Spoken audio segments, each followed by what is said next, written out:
So hello guys, welcome back to the new video of Tech Yorker. In this video, I will guide you with how you can use S Pen Glance.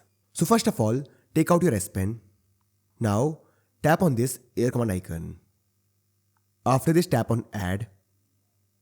Now from this menu, tap on Glance to add Glance to the menu. After this, go to the home screen. Now right now, I have this app opened up in the background. Now let's open another app. For example, let's open Chrome. After this, tap on this air command icon and then tap on Glance. And now this will take you to the home screen. Now you can open any app in the background and still have the previous one opened up like this. So this is how you can use S Pen Glance. So I hope you find this video useful. And if you do, then don't forget to like this video and subscribe our channel.